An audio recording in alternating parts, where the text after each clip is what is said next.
اس طرح سے آپ کے کافی جو ہیں وہ مکمل ہو چکے ہیں، اور جب سلیبس مکمل ہوتا ہے پھر آگے کیا ہوتا ہے؟ آگے پھر ایگزام ہوتا ہے، سمجھے نا؟ تو پھر اگلے ہفتے سے آپ کا ایگزام ہے انشاءاللہ۔ تو آنے والے ہفتے میں اصول تفسیر کا انشاءاللہ ایگزام رہے گا، اصول تفسیر کا، ٹھیک ہے نا؟ تو اس کی میں نے مزید سمری کی ہے، سمری بنائی ہے آپ کو انشاءاللہ میرے خیال گروپ میں، بلکہ آپ کے پاس شیئر ہو چکی ہے۔ تو جو سمری آخر میں تیار کی ہے آپ اسی کے مطابق تیاری کریے، ٹھیک ہے نا؟ بہت شارٹ ہے، تقریباً 25-26 پیج کی صرف، تو اور آسان بھی کافی ہے، بس تھوڑی سی پڑھنے کی ضرورت ہے انشاءاللہ۔ اسی طرح فقہ المیسر کا کتاب نکاح و طلاق کا بھی اس کو مزید تھوڑا سا مختصر کیا ہے، ابھی تقریباً 40 پیج کے قریب میرے خیال شاید اس کی فائل ہے PDF کی، تو اس میں بھی کافی شارٹ کیا اس کو بھی، تو انشاءاللہ آسان ہے وہ بھی، اور شبہات کے حوالے سے بھی اس کا بھی ہم انشاءاللہ آپ کو عنقریب جو ہے اس کی سمری بنا کے دیتے ہیں تاکہ آپ کے لیے مزید آسان رہے۔ تو ہمارا آخری موضوع تھا علو اللہ تعالی، اللہ تعالیٰ کا عرش پر بلند ہونا، اللہ تعالیٰ کا عرش پر بلند ہونا۔ اس حوالے سے بھی اس موضوع کو بھی یہاں پر پڑھنے کی اس لیے ضرورت ہے کیونکہ اس عقیدے میں یا اس چیز کے بارے میں لوگوں کے مختلف طرح کے گمراہ کن عقائد ہیں، تصورات ہیں، تو ضرورت ہے ہمیں جاننے کی کہ اللہ تعالیٰ کے علو کے بارے میں، اللہ تعالیٰ کے عرش پر بلند ہونے کے حوالے سے قرآن و سنت کا عقیدہ کیا ہے۔ تو سب سے پہلے آپ کے یہاں ٹاپک دیا گیا ہے کہ اللہ تعالیٰ کی ذات ہر جگہ حاضر ناظر ہے۔ اللہ تعالیٰ حاضر ناظر ہونے کا لفظ، یہ جملہ اکثر و بیشتر لوگ استعمال کرتے ہیں۔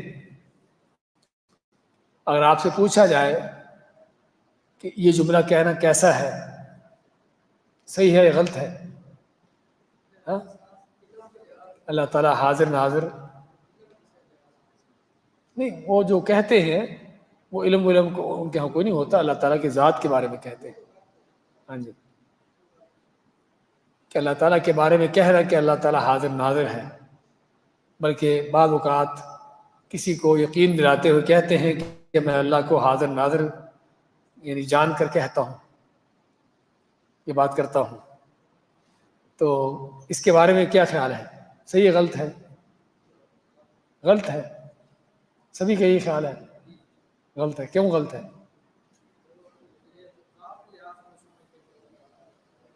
کہ اللہ تعالیٰ ناظر نہیں ہے؟ ناظر تو ہے۔ آپ یہ کہیے، یہ نہ کہیے غلط ہے، کہیے کہ کچھ صحیح ہے کچھ غلط ہے، سمجھے نا؟ چیز کی حقیقت کو بیان کرتے ہیں کہ ناظر ہونے کے حوالے سے کوئی شک نہیں کہ اللہ ناظر ہے، اللہ ہر چیز کو دیکھ رہا ہے، کائنات کی ہر چیز اللہ تعالیٰ کی نظر میں ہے، لیکن صرف مسئلہ حاضر کا جو ہے اس پر ہے کہ اللہ تعالیٰ حاضر ہے، کہ اللہ موجود ہے ہر جگہ پر۔ ہاں، یہ وہ مسئلہ ہے کہ جسے ہم یہاں پر پڑھیں گے۔ تو اس میں اہل سنت کے تمام ائمہ کرام اور ہر دور کے علماء، فقہاء اور محدثین کا عقیدہ رہا ہے۔ کیا عقیدہ ہے؟ ذرا غور سے دیکھیے کہ اللہ تعالیٰ اپنی ذات سے ساتوں آسمانوں کے اوپر عرش پر ہے۔ اللہ تعالیٰ اپنی ذات سے ساتوں آسمانوں کے اوپر عرش پر ہے۔ یہ ہے کہ جو نبی کریم صلی اللہ علیہ وسلم سے لے کر آج تک اہل حق کا عقیدہ چلا آیا ہے کہ اللہ تعالیٰ اپنی ذات سے اپنے عرش پر ہے ساتوں آسمانوں کے اوپر، یعنی اس میں اللہ تعالیٰ کے عرش کا بیان بھی ہو گیا کہ اللہ کا عرش کہاں ہے، ساتوں آسمانوں کے اوپر ہے، اور اس میں اس چیز کا بیان بھی آ گیا کہ اللہ تعالیٰ اپنے عرش پر ہے، اور کیسے اپنے عرش پر؟ اپنی ذات سے، مخلوقات سے الگ ہے۔ بائن من خلقہ، عربی میں کہتے ہیں کہ اپنی مخلوقات سے الگ ہے، یعنی مخلوقات کے اندر گھلا ملا یا مکس نہیں ہے، لیکن اپنے علم و احاطہ، مدد و نصرت کے لحاظ سے پوری کائنات کے ساتھ ہے، پوری کائنات کو ہر چیز کو دیکھ رہا ہے، ہر چیز کا علم رکھتا ہے، ہر چیز کو جانتا ہے، ہر چیز کی مدد کر رہا ہے، پورا ہر چیز کی احاطہ گھیرا کیے ہوئے ہے۔ چنانچہ کتاب اللہ میں، سنت رسول اللہ صلی اللہ علیہ وسلم میں، اور سلف امت صحابہ اکرام، تابعین اعظام اور ائمہ اکرام میں سے کسی نے بھی کبھی یہ نہیں کہا کہ اللہ تعالیٰ آسمانوں پر نہیں ہے۔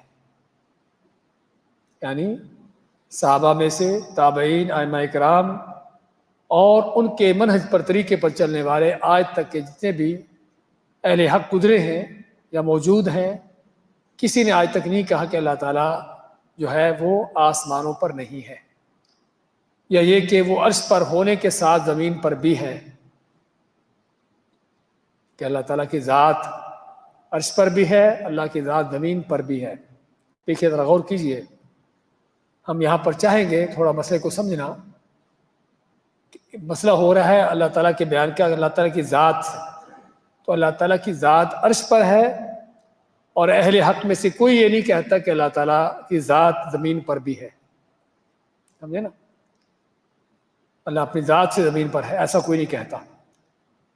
تو اللہ تعالیٰ اپنی ذات سے عرش پر ہے اور زمین پر اپنی ذات سے نہیں ہے، اور نہ کبھی کسی نے یہ کہا ہے کہ وہ اپنی ذات سے ہر جگہ موجود ہے اور اس کی نسبت سے تمام جگہ برابر ہیں۔ یہ ہے اہل حق کا عقیدہ۔ اہل حق کا عقیدہ پھر کیا ہوا کہ اللہ تعالیٰ اپنی ذات سے عرش پر ہے، عرش پر بلند ہے جس طرح اس کی ذات کے لائق ہے، اور اپنی مخلوقات سے الگ ہے، اور اللہ تعالیٰ اپنی ذات سے مخلوقات کے اندر نہیں، مخلوقات کے ساتھ مکس نہیں، مخلوقات کے اندر حل نہیں، اور اپنی ذات سے عرش پر ہے، نہ کہ زمین پر ہے۔ لیکن اس میں بعض علماء کا فرق آتا ہے کہ بعض علماء کہتے ہیں کہ اللہ تعالیٰ ہمارے ساتھ ہے اپنے علم کے لحاظ سے، مدد کے لحاظ سے، اپنے احاطے کے لحاظ سے، لیکن بعض علماء کہتے ہیں کہ اللہ تعالیٰ اپنے ہمارے ساتھ ہے حقیقت میں، عرش پر ہونے کے باوجود ہے عرش پر ہی اللہ تعالیٰ، لیکن پھر بھی ہمارے ساتھ ہے حقیقت میں، نہ کہ صرف علم میں۔ یہ کیسا ہے؟ صحیح کہ غلط ہے؟ ہاں غلط ہے؟ یہ کہتے ہیں صحیح ہے، تو کہتے ہیں غلط ہے۔ علماء کا اختلاف ہو گیا۔ ہاں جی،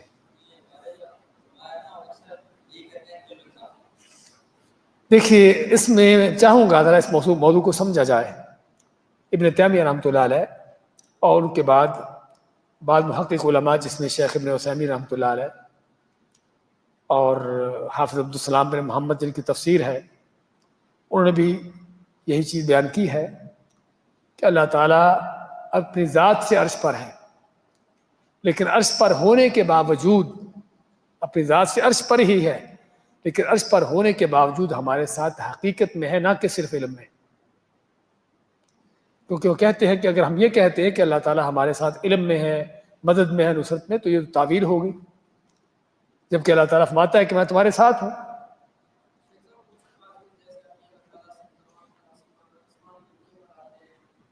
ہاں وہی نا، اللہ تعالیٰ اپنی ذات سے عرش پر ہے لیکن حقیقت میں ہمارے ساتھ ہے جس طرح کہ اس کی ذات کے لائق ہے۔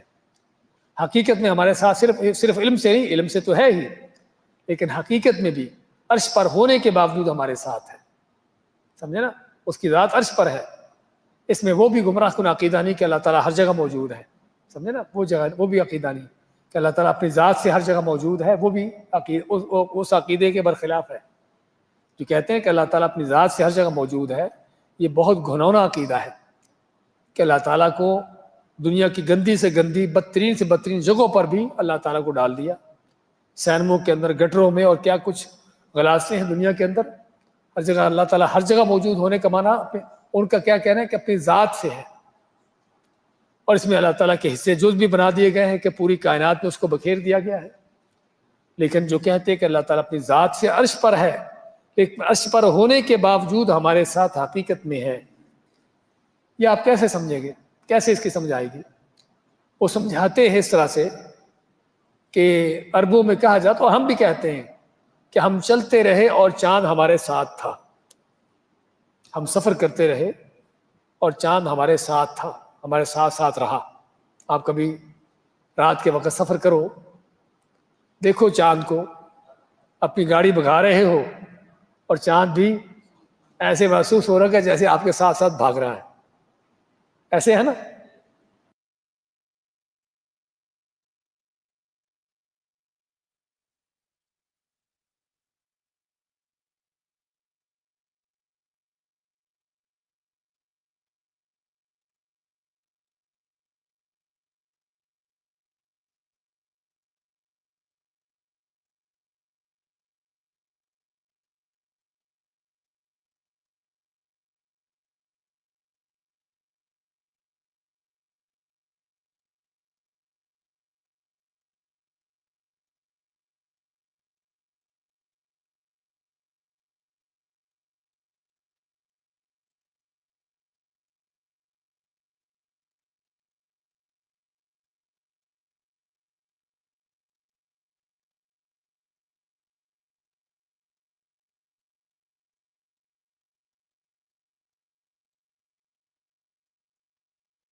تو اللہ تعالیٰ اپنے عرش پر مستوی ہونے کا معنی کیا ہے؟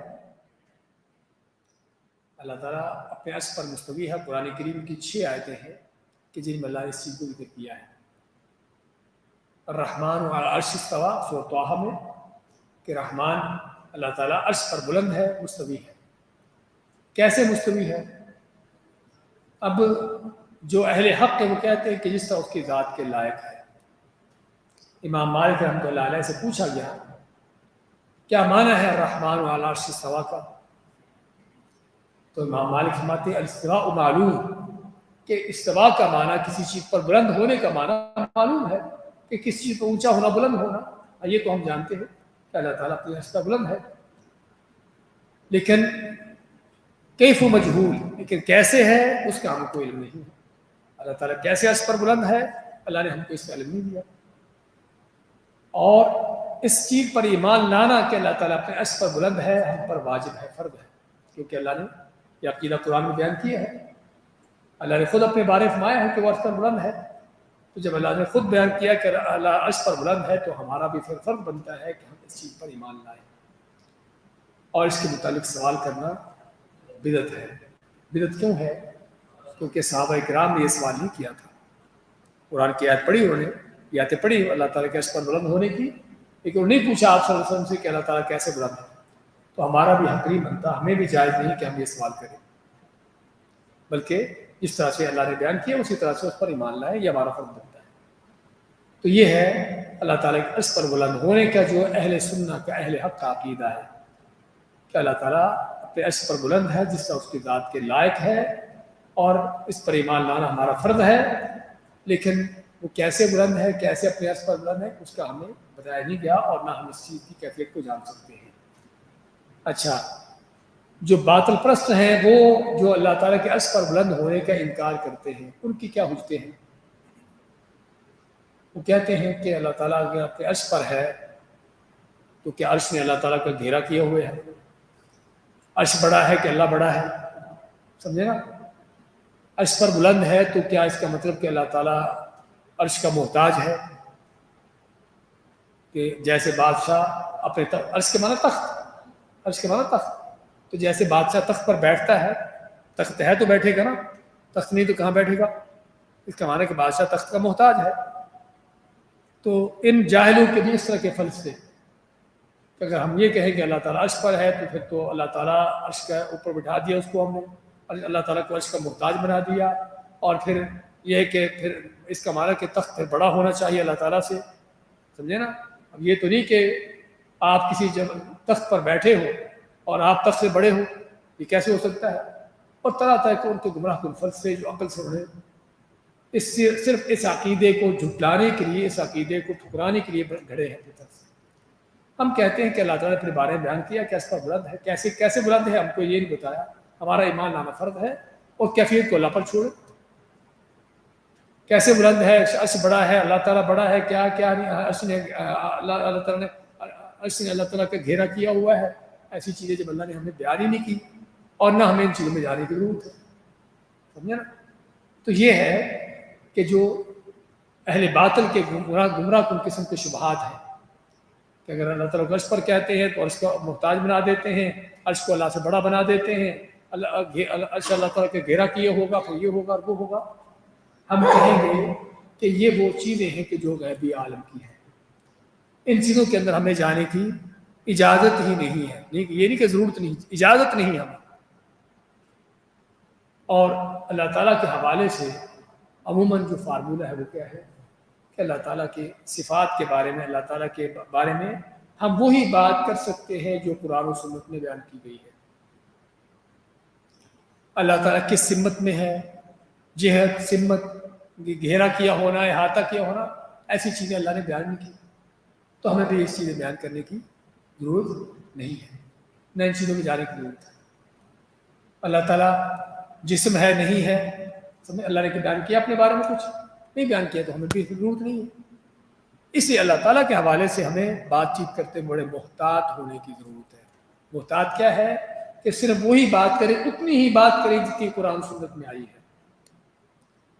نہ تو اس سے بڑھ کر کے اپنی طرف سے کیا سرائیاں کرے، نہ اس کی کوئی خاص شکلیں کیفیتیں بیان کرنا شروع کر دے، اور نہ ہی جو چیزیں قرآن و سنت میں آئی ہیں ان کا انکار کرنا شروع کر دے کہ اگر یہ ہوگا تو پھر یہ ہوگا، اگر وہ ہوگا تو ایسا ہوگا۔ انہوں نے اپنے گمراہ کن فلسفوں سے اللہ تعالیٰ کی صفات کا انکار اسی لیے کیا ہے کہ اگر اللہ تعالیٰ کو اپنے عرش پر بلند مانتے ہیں تو پھر یہ اس کا ایسا ہوگا اور ویسا ہوگا۔ ہم کہیں کہ ایسے ویسے میں جانے کی ضرورت نہیں، جس طرح کہ اللہ کے نبی صلی اللہ علیہ وسلم نے مانا، صحابہ کرام نے مانا، ہم بھی اس طرح مانتے، بات ختم، سمجھے نا؟ تو یہ ہے اللہ تعالیٰ کے بارے میں کہ جو ہمارا عقیدہ ہونا چاہیے۔ تو اس عقیدے کے برخلاف اللہ تعالیٰ کو اپنی ذات سے ہر جگہ موجود ہونے کا عقیدہ رکھنا ایسی گھنونی بات ہے کہ جس کا تصور ہی رونقیں کھڑے کر دیتا ہے، کیونکہ اگر نعوذ باللہ ایسا ہے تو پھر اللہ تعالیٰ بیت الخلاء، زنا، شراب کے اڈوں، سینما گھروں، نائٹ کلبوں، گرجا گھروں، مندروں اور دنیا کی پلیز سے اور گندی سے گندی جگہوں پر بھی نعوذ باللہ اللہ تعالیٰ کو وہاں ڈال دیا تمہیں۔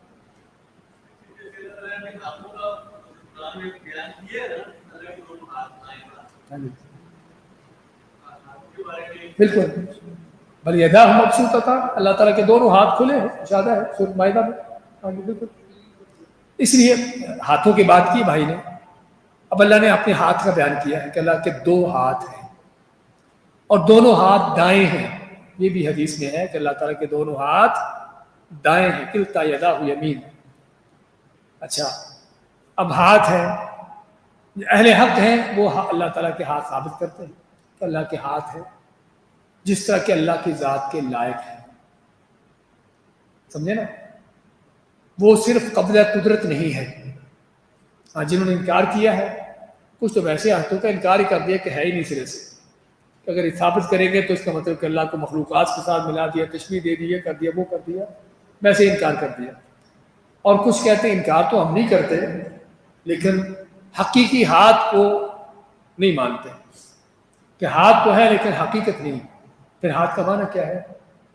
آپ پڑھو گے ترجمہ میں، قرآن کے ترجمے لکھے ہوئے، جہاں پر ید کا لفظ آتا ہے، ید قبضہ قدرت، جانتے قبضہ قدرت کیا معنی کیا ہے؟ کہ قبضہ قدرت یعنی ہاتھ نہیں ہے، صرف پکڑنے کی قدرت، پکڑنے کی طاقت. ایک طاقت ہے اللہ کے پاس جس سے اللہ تعالیٰ پکڑتا ہے، ہاتھ نہیں ہے. تو ہاتھ کا انکار ہو گیا. تو حقیقت میں جن لوگوں نے اللہ تعالیٰ کی صفات کی تعویلیں کی ہے نا، انہوں نے اپنی طرف سے تو یہ سمجھتے ہیں کہ ہم نے ثابت کر کے تعویل کر رہے ہیں، پر حقیقت میں وہ ثابت نہیں بلکہ انکار ہی کر رہے ہوتے ہیں. وہ انکار ہی کر رہے ہوتے ہیں. کیونکہ جب وہ کہا کہ قبضہ قدرت ہے، صرف ایک اللہ کے ہاں طاقت ہے چیزوں کو پکڑنے کی، کنٹرول کرنے کی، تو طاقت ہونے کا معنی تو طاقت ہے کسی طرح کی بھی ہو سکتی ہے. وہ پھر ہاتھ کے بغیر بھی، ہاتھ کا تو انکار کر دیا تم نے. اس لیے اہل حق کا عقیدہ کیا ہے کہ اللہ کے ہاتھ ہے، حقیقت میں ہے، جس طرح اللہ کی ذات کے لائق ہے.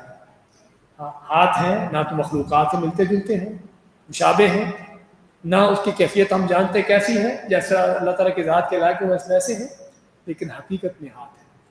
اللہ نے اپنی آنکھوں کا ذکر کیا. اللہ کی آنکھیں ہیں، حقیقت میں آنکھیں ہیں کہ جن سے اللہ تعالیٰ دیکھتا ہے جو بھی ہے، لیکن وہ آنکھیں کیسی ہیں اس کو اللہ تعالیٰ جانتا ہے. اور یہی اللہ تعالیٰ کی صفات کے بارے میں عقیدہ ہمارا ہونا چاہیے کہ اللہ نے ہر وہ صفت جو اپنے بارے میں بیان کی ہے، ہمارا فرض بنتا اس پر ایمان لانا، بغیر اس کی تعویلیں کیے، بغیر اس کے معنی بگاڑے کہ ایسا ہوگا اور ویسا ہوگا. جیسے قرآن میں سنت میں اللہ نے بیان کیا ویسے اس پر ایمان لائے. تو بات کر رہے تھے اللہ تعالیٰ کے عرش پر، عرش معلیٰ پر ہونے کا عقیدہ. اسی گمراہ کن عقیدے کی وجہ سے ائمہ کرام نے اللہ تعالیٰ کے عرش معلیٰ پر ہونے کا انکار کرنے کو کافر قرار دیا ہے. دیکھیے آپ کے سامنے امام ابو حنیفہ رحمۃ اللہ علیہ کا قول اسی صفحے میں، پہلے صفحے میں، کہ امام ابو حنیفہ رحمۃ اللہ علیہ کیا مانتے ہیں کہ ایسا شخص کافر ہے جو یہ کہتا ہے کہ مجھے معلوم نہیں کہ اللہ تعالیٰ آسمان پر ہے یا زمین پر ہے. کیونکہ اللہ تعالیٰ فرماتا ہے الرحمن علی العرش استویٰ، کہ رحمان عرش پر بلند ہے، اور اللہ تعالیٰ کا عرش ساتوں آسمانوں کے اوپر ہے. امام صاحب کیا فرماتے ہیں کہ اللہ کا عرش ساتوں آسمانوں سے اوپر ہے، اور اگر وہ عرش کے آسمانوں کے اوپر ہونے کا بھی انکار کرے تب بھی کافر ہے. امام حنیفہ رحمۃ اللہ کیا فرماتے ہیں کہ وہ شخص کافر ہے جو کہتا ہے کہ اللہ عرش پر نہیں ہے، کیونکہ اللہ تعالیٰ فرماتا ہے کہ الرحمن عرش استویٰ، قرآن واضح ہے. اچھا، پھر کہتے ہیں کہ جو کہتے ہیں اللہ تعالیٰ عرش پر تو ہے، لیکن یہ پتہ نہیں کہ عرش کہاں پر ہے، اوپر ہے، نیچے ہے، دائیں بائیں، کہاں پر ہے یہ پتہ نہیں کہاں پر ہے عرش. کہتے ہیں وہ بھی کافر ہے. کیوں کافر ہے؟ کیونکہ اللہ تعالیٰ نے یہ بھی بتایا ہے کہ اللہ تعالیٰ یہ عرش جو ہے ساتوں آسمانوں کے اوپر ہے. تو دو چیزیں امام صاحب کے قول کے مطابق، ان کے فرمان کے مطابق دو چیزیں ہیں جو مسلمان کو جن پر ایمان لانا ضروری ہے.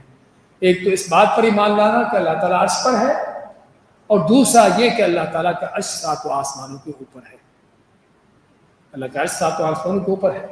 دونوں چیزوں پر ایمان لانا ضروری ہے کہ جو کسی ایک میں دونوں میں سے کسی ایک چیز کا بھی انکار کرتا ہے وہ کافر ہے. جو اللہ تعالیٰ کے عرش پر ہونے کا انکار کرتا ہے کافر ہے، اور جو کہتا ہے کہ عرش پر تو ہے لیکن یہ پتہ نہیں عرش کہاں پر ہے، ساتوں آسمانوں کے اوپر نہیں ہے، وہ بھی کافر ہے. اور امام صاحب کے اسی عقیدے کی بنیاد پر بہت سے وہ لوگ جو کہتے ہیں کہ اللہ موجود تو ہے لیکن بلا مکان، اللہ کے بارے میں، اللہ کے بلند ہونے کے بارے میں کیا کیا برا عقیدے ہیں. ایک عقیدہ یہ پایا جاتا ہے کہ موجود بلا مکان. کیا مانا؟ کہ اللہ موجود تو ہے لیکن اس کی جگہ نہیں ہے. جگہ نہ ہونے کا مانا کہ نہ اوپر نہ نیچے، نہ دائیں نہ بائیں، نہ آگے نہ پیچھے. اس کا معنی ہے ہی نہیں سرے سے. اس کا معنی کہ وہ سرے سے ہے ہی نہیں، کیونکہ جو بھی چیز موجود ہے کائنات کے اندر وہ اس کا کہیں نہ کہیں اس کی جگہ ہوتی ہے. سمجھے؟ اللہ تعالیٰ نے بار بار قرآن کریم میں بیان کیا ہے کہ اللہ تعالیٰ بلند ہے، اوپر ہے. سبح اسم ربک اعلیٰ کے اسفل، اعلیٰ. قرآن کے کتنے ہزاروں الفاظ کہ جس میں اللہ تعالیٰ نے اپنے اونچا بلند ہونے کا بیان کیا ہے، لیکن یہ نہیں مانتے کہ ہم نہیں مانتے کہ اوپر. تو اس لیے وہ کیا کہتے ہیں کہ اللہ تعالیٰ موجود تو ہے لیکن کہیں بھی نہیں، کہیں بھی نہیں. اور کہیں نہ ہونے کا معنی کہ ہے ہی نہیں سمجھ. اور یہ بھی دہریوں کی قسم ہے، اللہ کے وجود کا انکار کرنے والے. ایک تو دہری ہے نا، دہری جانتے ہو نا، ملحد. کہ جو اللہ کا ویسے انکار کرتے کہ اللہ ہے ہی نہیں سرے سے، یہ بھی انہی کی قسم ہے، یہ بھی انہی کی قسم ہے کہ دہریے انکار کرتے ہیں کھلے طور پر، اور یہ انکار کرتے ہیں بل پیش ڈال کر کہ موجود ہے۔ بھائی موجود جو چیز ہوتی ہے اس کا کہیں نہ کہیں وجود ہوتا ہے، کوئی نہ کوئی اس کی جگہ ہوتی ہے۔ اس لیے اللہ تعالیٰ نے جب بیان کر دیا کہ اللہ تعالیٰ بلند ہے، بلندی پر ہے، تو ہمیں کیا رکاوٹ ہے کہ ہم اس چیز کو انکار کریں، اس چیز کو کہیں کہ اللہ تعالیٰ کہیں نہیں۔ اس لیے صحیح بات یہ ہے کہ اللہ تعالیٰ اپنے علم و قدرت سے مبصر کے ساتھ، بلکہ حقیقت میں اپنی ذات سے عرش پر ہونے کے باوجود کائنات میں جو لوگوں کے ساتھ ہے، عرش پر ہے، مستوی ہے، اس کی کیفیت کا علم اللہ تعالیٰ ہی کو ہے۔ اس پر ایمان لانا ہمارا فرض ہے، اور بحث واسطہ کرنا بدعت ہے، جس طرح کہ امام مالک رحمۃ اللہ علیہ کا ہم نے سارا قول ذکر کیا ہے، اس کی ذات آگے آ چکی ہے۔ اچھا، آگے مزید چلیے۔ اللہ تعالیٰ اپنے عرش پر بلند ہونے اور اپنی معیت سے بندوں کے ساتھ ہونے کا ایک ہی آیت میں اکٹھا ذکر کرتے ہوئے فرماتا ہے۔ اچھا، ان کا یہ بھی کہنا ہے کہ کیسے اللہ تعالیٰ عرش پر بھی ہے اور ہمارے ساتھ بھی ہے؟ تو وہ کہتے ہیں کہ یا پھر ہمارے ساتھ ہے اپنی ذات سے، اس کا معنی یہ ہے۔ ہم کہتے ہیں کہ اللہ تعالیٰ نے ایک ہی آیت میں عرش پر بھی بلند ہونے کا ذکر کیا ہے، اور یہ بھی ذکر کیا ہے کہ ہمارے ساتھ بھی ہے، کیونکہ یہ کہتے ہیں کہ دونوں چیزیں ایک دوسرے کے ٹکراؤ ہے، متضاد ہے، کہ کیسے عرش پر ہے اور ہمارے ساتھ ہے۔ اللہ تعالیٰ سورۃ الحدید کی اس آیت میں فرماتا ہے وَالَّذِي خَلَقَ السَّمَاوَاتِ وَالْأَرْضَ فِي سِتَّةِ أَيَّامٍ ثُمَّ اسْتَوَىٰ عَلَى الْعَرْشِ، کہ اللہ تعالیٰ نے پیدا کیا آسمان و زمین کو 6 دن میں، اور پھر بلند ہوا عرش پر۔ اچھا، یہاں پر عرش پر بلند ہونے کا ذکر کر دیا۔ آیت کے آخر میں کیا فرمایا؟ وَهُوَ مَعَكُمْ أَيْنَمَا كُنتُمْ، کہ عرش پر بلند ہونے کے باوجود وہ تمہارے ساتھ ہے، تم جہاں کہیں بھی ہو۔ آیت کے شروع میں بیان کر رہا ہے کہ عرش پر ہے، بلند ہے، اور پھر آیت کے آخر میں کہ وہ تمہارے ساتھ ہے، تم جہاں کہیں بھی ہو۔ کیا معنی ہوا؟ معنی وہی جو ہم بیان کر رہے ہیں کہ عرش پر ہونے کے باوجود ہمارے ساتھ ہے، عرش پر ہونے کے باوجود ہمارے ساتھ ہے۔ ہمارے ساتھ ہونے کے پھر آگے علماء کے 2 قول، بعض کہتے ہیں علم کے ان چیزوں کے ساتھ، لیکن جو صحیح ہے کہ وہ حقیقت میں عرش پر ہونے کے باوجود ہمارے ساتھ ہے۔ اچھا، اس چیز کو سمجھنے کے لیے عبداللہ بن عباس رضی اللہ تعالیٰ عنہ کی حدیث ذرا مد نظر رکھیے۔ عبداللہ بن عباس کیا فرماتے ہیں؟ عبداللہ بن عباس فرماتے ہیں کہ 7 آسمان اور 7 زمینیں، پوری مخلوقات اللہ کے ہاں اس طرح سے ہے جس طرح ہمارے کسی کے ہاتھ پر، ہتھیلی پر سرسوں کا دانہ ہو۔ سرسوں کا، رائی کا دانہ جانتے ہیں نا؟ سرسوں کا نہیں جانتے؟ بتائیے اس کا۔ خردل، سرسوں کا دانہ۔ ہاں، تو مانتے ہیں کہ جس طرح ہمارے کسی کی ہتھیلی پر سرسوں کا دانہ رکھا ہو، آپ اس کے ساتھ ہیں نہیں، وہ آپ کے ساتھ ہے نہیں، کیا خیال ہے؟ آپ اس کے ساتھ، وہ آپ کے ساتھ ہے، نہ آپ اس کے اندر ہے نہ وہ آپ کے اندر ہے، سمجھے نا؟ وہ الگ ہے آپ سے، وہ الگ ہے آپ سے، آپ کی ہتھیلی کے اوپر پڑا ہے، نہ وہ آپ کے اندر ہے نہ آپ اس کے اندر ہے، نہ ایک دوسرے کے اندر ملے ہوئے نہیں ہیں، الگ ہے ایک دوسرے سے، لیکن آپ اس کے ساتھ ہے، وہ آپ کے ساتھ ہے۔ تو اگر اللہ تعالیٰ کے ہاں پوری مخلوقات اس انداز سے ہے، تو پھر اللہ تعالیٰ کے عرش پر ہونے کے باوجود مخلوقات کے ساتھ ہونا، حقیقت میں ساتھ ہونا، اس میں کیا مشکل ہے؟ سمجھے نا؟ حقیقت میں ساتھ ہونا کیا مشکل ہے اس میں؟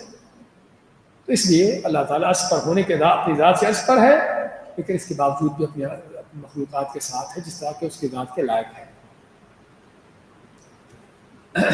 تو یہ ہے۔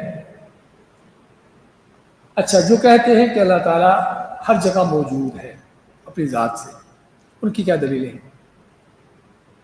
آگے ان کے دلیلوں کا کچھ ذکر ہوا، کوئی دلیلوں کی بیان کی گئی ہے۔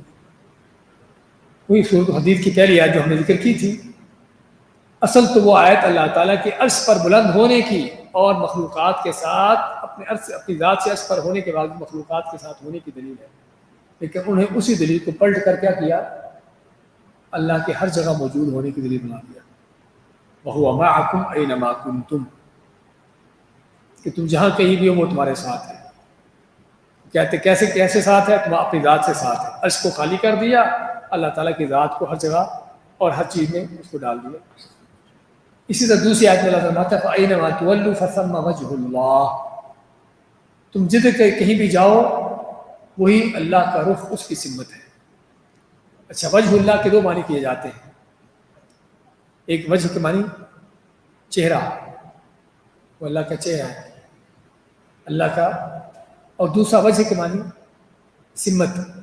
سمت جانتے ہیں نا، کسی چیز کا رخ ہونا، سمت ہونا، تو تم کدھر بھی جاؤ وہ اللہ کی سمت ہے، ادھر ہی اللہ کا چہرہ ہے، اور دونوں معنی ہی صحیح ہیں، کیونکہ اللہ تعالیٰ پوری کائنات کا جب احاطہ کیے ہے تو تم مشرق کو پھیرو، مغرب کو پھیرو، جدھر بھی پھیرو، اللہ تعالیٰ کا چہرہ تمہارے سامنے ہے، ختم وجہ اللہ، سمجھے نا؟ لیکن سامنے ہونے کا معنی یہ نہیں کہ تمہارے ساتھ زمین پہ اترا ہوا ہے۔ چاند ہمارے سامنے ہے، سورج ہمارے سامنے ہے، کیا تمہارے گھر میں آ گیا؟ زمین پہ اترا ہوا ہے، کہاں پر ہے وہ آسمان پر ہے، لیکن سامنے ہے۔ تو اللہ تعالیٰ کا بھی سامنے ہونا اس بات کی دلیل نہیں ہے کہ وہ آسمان عرش سے اتر کر زمین پر آ گیا، سمجھے نا؟ وہ اپنے عرش پر ہے، عرش پر ہونے کے بعد ہمارے سامنے ہے۔ اور ہمیشہ بڑی چیزیں جو بہت بڑی چیزیں ہوتی ہیں، وہ کیا ہوتا ہے کہ انسان آگے پیچھے دائیں بائیں کدھر بھی جائے وہ چیز اس کے سامنے ہوگی۔ سورج چاند ہی کو لے لیں، آپ کدھر بھی چلے جاؤ، سورج نکلا ہوا ہے، آپ دائیں جاؤ بائیں جاؤ، ادھر جاؤ ادھر جاؤ، سورج آپ کے سامنے ہوگا۔ اس طرح چاند ہے۔ تو بڑی چیزوں کا ہمیشہ یہ حال ہوتا ہے کہ بڑی چیزیں، جتنی بڑی چیز ہوگی اسی قدر وہ یعنی کہ لوگوں کے آگے ہوگی، ان کے سامنے ہوگی۔ تو اگر یہ مخلوقات بڑی ہونے کی وجہ سے ان کے سامنے ہو سکتی، سورج چاند وغیرہ، حالانکہ یہ کائنات کے صرف ایک ذرے کے برابر ہے۔ سورج چاند اس کائنات کے اندر صرف ایک ذرے کے برابر ان کی حیثیت ہے۔ تو جو اللہ اکبر، اللہ سب سے بڑا ہے، کیا وہ سامنے نہیں ہو سکتا؟ عرش پر ہونے کے باوجود تمہارے سامنے۔ لیکن یہ باتیں اسی کو سمجھاتی ہیں جب انسان منطق کے، فلسفے کے، اس طرح کے ان کی گمراہیوں سے نکلتا ہے، ان کی گمراہیوں پڑتا ہے۔ ابھی چیز سامنے ہونے کا معنی تو یہ ہے جس طرح کہ موبائل آپ کے سامنے پڑا ہے، یہ سامنے ہے، اس کا مطلب کہ وہ آپ کے ساتھ نیچے ہے، زمین پر ہے۔ ہم کہتے ہیں کہ یہ تمہارا صرف عقل، محدود عقل کا تصور ہے، ورنہ عقل کو تھوڑا کھلا کرو، سورج کو دیکھو، وہ بھی تمہارے سامنے آسمان پر ہونے کے باوجود، چاند بھی تمہارے سامنے آسمان پر ہونے کے باوجود، تو کیا مشکل ہے کہ اللہ تعالیٰ بھی عرش پر ہونے کے باوجود تمہارے سامنے ہو؟ تو اس لیے ثم وجہ اللہ، ادھر ہی اللہ کا چہرہ ہے، کوئی مشکل نہیں ہے، اللہ تعالیٰ عرش ہونے کے بعد تمہارے سامنے ہے۔ تو راجہ قول یہ ہے وجہ حقیقی، اللہ تعالیٰ کا حقیقی چہرہ، کیونکہ نبی صلی اللہ علیہ وسلم فرماتے ہیں کہ نمازی کو اپنے سامنے تھوکنا نہیں چاہیے۔ آپ نے نمازی کو اپنے سامنے تھوکنے سے منع کیا، کیوں منع کیا؟ کہ اللہ تعالیٰ اس کے سامنے ہے، اس کے سامنے ہے، اللہ تعالیٰ اس کے سامنے ہے، اس لیے آپ نے نمازی کو اپنے سامنے، اپنے آگے تھوکنے سے منع کیا۔ اللہ تعالیٰ کیسے سامنے ہے؟ اس پر ہونے کے بعد اس کے سامنے، یہ نہیں کہ زمین پر اترا ہے۔ اسی طرح آیت وَإِذَا سَأَلَكَ عِبَادِي عَنِّي فَإِنِّي قَرِيبٌ، کہ میرے بندے میرے بارے میں پوچھے تو ان کو بتا دو کہ میں بہت ان کے قریب ہوں، ان کے پاس ہوں۔ یہاں پہ قریب ہونے کا معنی کہ عرش پر ہونے کے باوجود قریب ہے، عرش پر ہونے کے باوجود قریب ہے۔ وَهُوَ مَعَكُمْ وَهُوَ مَعَهُمْ إِذْ يُبَيِّتُونَ مَا لَا يَرْضَىٰ مِنَ الْقَوْلِ، منافقوں کے حوالے سے ذکر کیا کہ جب رات کو بیٹھ کے پلاننگیں کرتے ہیں اور سازشیں کرتے ہیں اسلام کے خلاف، تو اللہ مانتا ہے کہ اللہ ان کے ساتھ ہوتا ہے۔ ان گمراہوں کے عقیدے کے مطابق اللہ عرش کو چھوڑ کر ان منافقوں کے کمرے میں آ گھسا، نعوذ باللہ، جبکہ حق عقیدہ کیا ہے کہ اللہ تعالیٰ عرش پر ہے، عرش پر ہونے کے بعد بھی ان کے ساتھ، ان کو دیکھ رہا ہے، ان کو سن رہا ہے، وہ کیا باتیں کر رہے ہیں، ان کی کیا سازشیں چل رہی ہیں۔ اچھا آگے چلتے ہیں۔ ان ربی قریب مجیب، ساری دلیلیں ہیں اللہ تعالیٰ کے حقیقت میں قریب ہونے کی، عرش پر ہونے کے باوجود، لیکن وہ ان دلیلوں کو لیتے ہیں اللہ تعالیٰ کو عرش سے اتار کر زمین پر لانے کا۔ انہ سمیع قریب، یہ سارے الفاظ اسی میں آتے ہیں۔ ونحن اقرب الیہ، یہاں پر قریب ہونے کا معنی ونحن اقرب الیہ منکم ولکن لا تبصرون، اگرچہ ان دونوں آیتوں کے اندر 7 اور 8 نمبر آیت کے اندر یہاں پر بعض علماء نے فرشتے مراد لیے ہیں، سمجھے نا؟ وَنَحْنُ أَقْرَبُ إِلَيْهِ مِنْ حَبْلِ الْوَرِيدِ، کیا اس کے ہم شارک سے زیادہ قریب ہوتے ہیں. جب انسان کو بات کرتا ہے تو اس کی باتیں لکھتے ہیں. کون ہوتے ہیں؟ فرشتے لکھتے ہیں. تو اس یہاں پر فرشتے مراد ہو سکتے ہیں. اسی طرح وَنَحْنُ أَقْرَبُ إِلَيْهِ مِنْكُمْ وَلَٰكِن لَا تُبْصِرُونَ، آدمی جو فوت ہو رہا ہوتا ہے اللہ ماتا ہے کہ ہم اس کے زیادہ قریب ہوتے ہیں تو تمہاری نسبت تھی لیکن تم دیکھتے نہیں ہو. تو یہاں پر بھی فرشتے مراد ہو سکتے ہو. کون سے فرشتے؟ جو اس کی جان نکالنے والے. سمجھے نا؟ جب انسان فوت ہو رہا ہوتا ہے تو اللہ ماتے کہ ہم اس کے زیادہ قریب، تو یہاں فرشتے بھی مراد ہو سکتے ہیں اور اللہ تعالیٰ کی ذات مراد ہو سکتی ہے. دونوں ہو سکتے ہیں.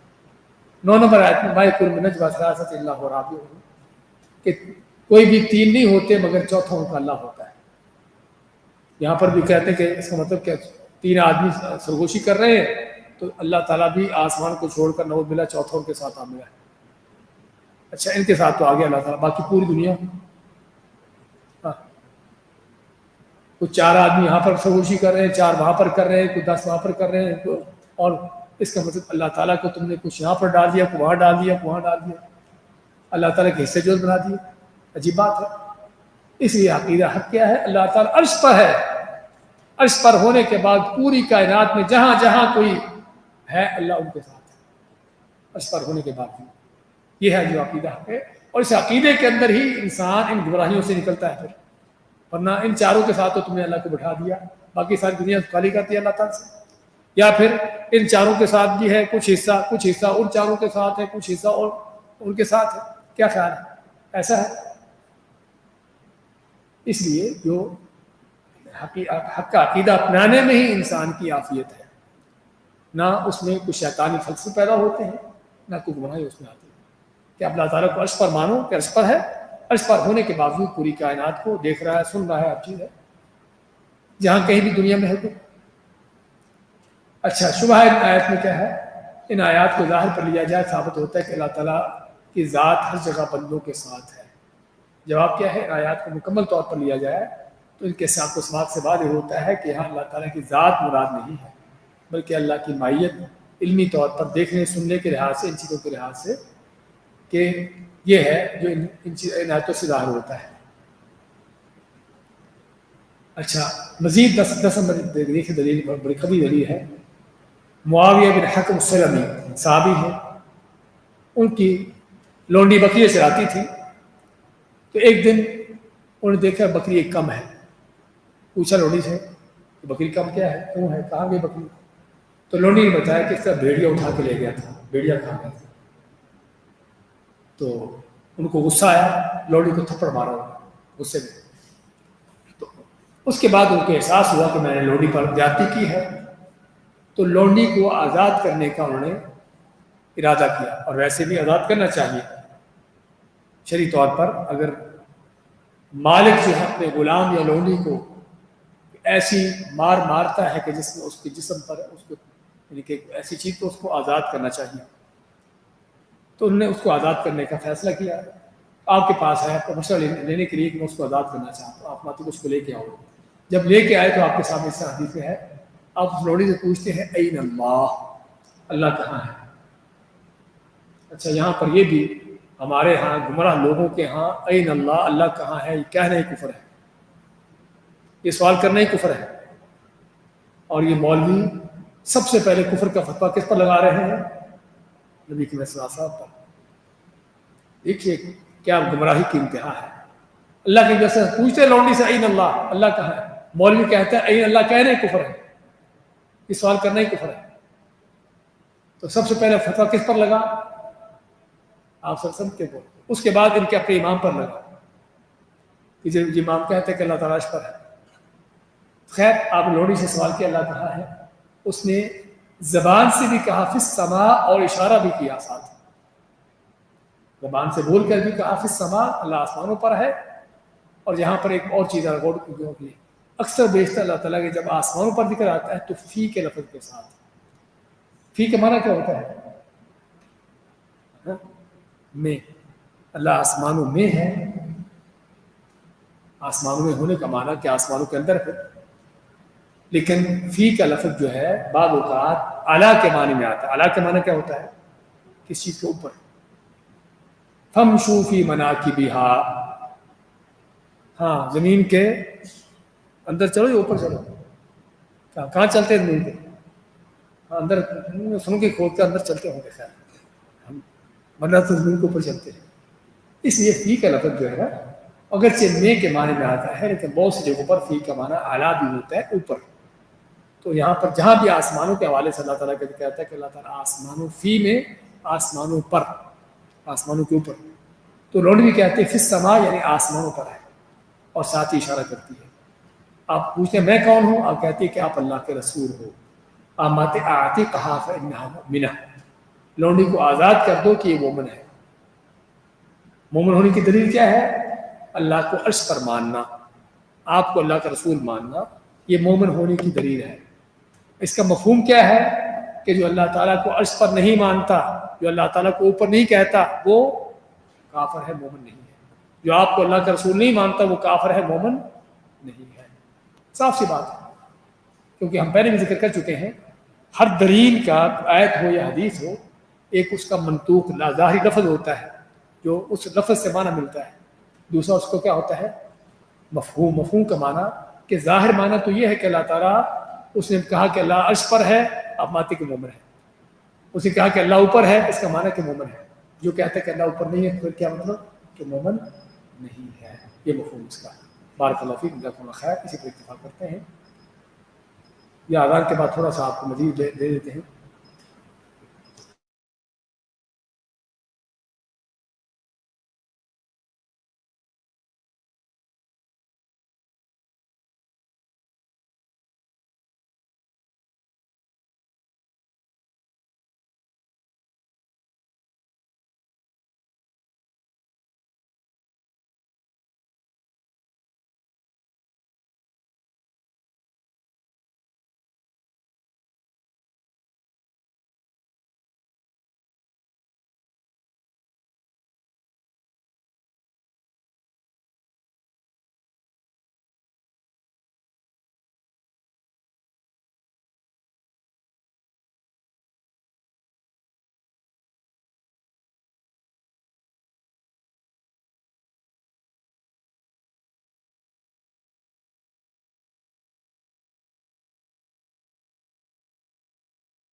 اچھا، اس میں کیا ہے،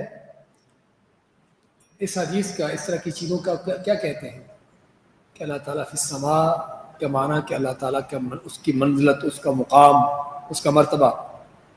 یعنی اس کا مرتبہ اونچا ہے. نعوذ باللہ فی السماء کہ اللہ تعالیٰ وہ اشارہ کری ساتھ. اس میں کسی طرح کی کوئی گنجائش نہیں کہ اس کے ہم غلط معنی دینے کی کہ اللہ تعالیٰ اپنی ذات سے بلند ہے، نہ کہ صرف اپنے مقام مرتبہ کے لحاظ سے بلند ہے. تو اسی طرح اگر امام ذکر کیا نا فی کا معنی یعنی کہ فی السماء، یہ آگے ساری حدیثیں اسی میں آ رہی ہیں کہ اور آیتیں بھی اسی پر آ رہی ہیں کہ اللہ تعالیٰ کا آسمانوں پر ہونا. فی کا لفظ تو وہاں پر فی کا سبھی کا لفظ جو ہے وہ اعلیٰ کے معنی میں ہے، اللہ تعالیٰ کا آسمان کے اوپر ہونا. تو یہ ساری دلیلیں ہیں. دلیلیں تو وہ دے رہے ہیں لیکن دلیلیں حقیقت ان کے اوپر ہیں، ان کے اوپر ہے کہ اللہ تعالیٰ کے بلند ہونے کی دلیلیں ہیں. اسی طرح یہ تو دلیلیں ہیں قرآن و سنت کی.